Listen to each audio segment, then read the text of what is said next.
Acts 17:22.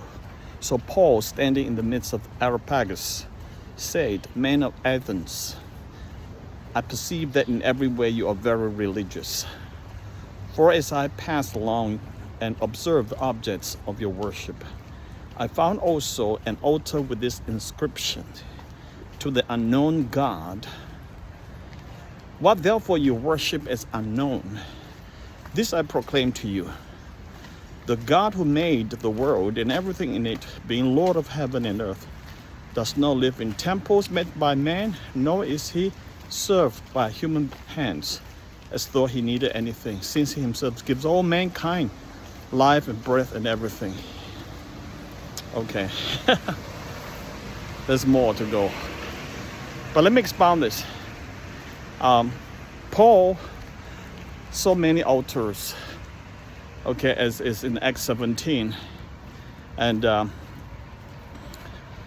there is one specific altar with the inscription, "To the unknown God." There's such a honest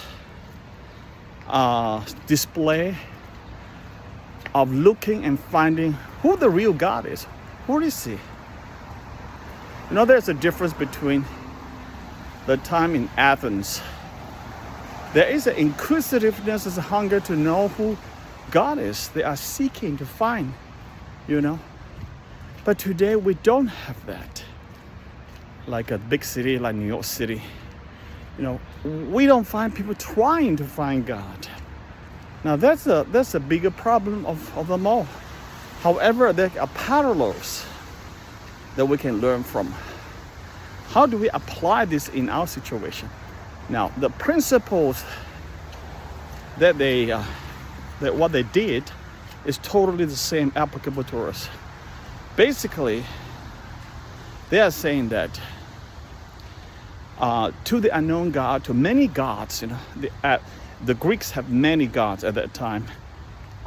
So even to the unknown God, to the point that they are exasperated, to the unknown God, wherever you are.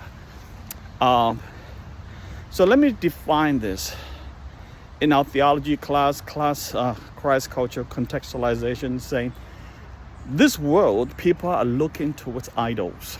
Okay, what is called gods there in Acts 17? Okay, is basically what theology, what Bible calls as idols. What are idols? Idols are things that's supposed to be satisfy you, provide you with good things, good life, satisfy you, and give you. It's almost like addiction, you know. You get addicted to it. It's becoming your idols. Something really important in your life that you're not going to give up easily. But these idols in direct contradiction to the living God. Now that's a problem, because Paul warned them very, very clearly. God doesn't live in this human shed and you know, as if he needs to be fed and all this stuff by human beings. In the next couple of videos, I'll talk about God has actually set a day to judge this world in righteousness. So whatever we do today is going to matter a lot, because it's going to determine what kind of judgment we receive. Okay, that will be for eternity. Now this idols. What are the idols today? The equivalent.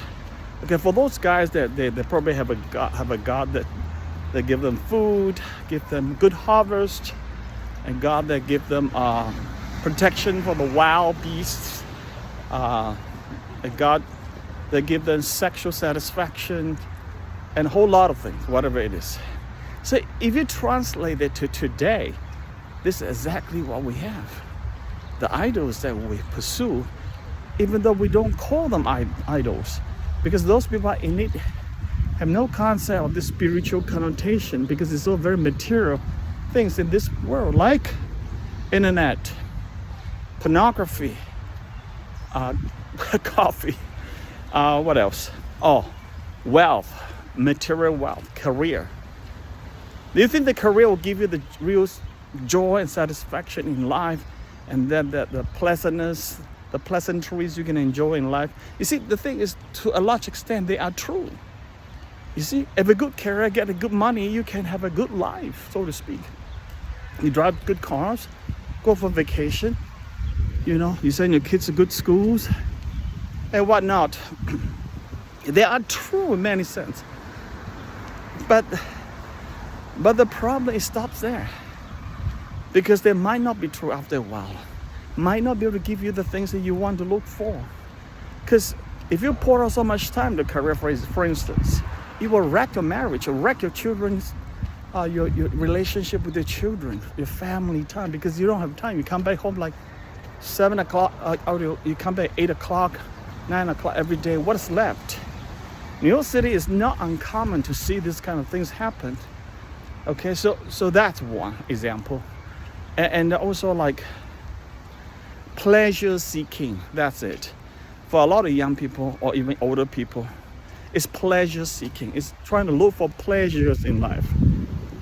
What is the pleasurable things in life? So they go for all kinds of things that they want to satisfy themselves. They can't. You see, so Paul is basically sharing the gospel.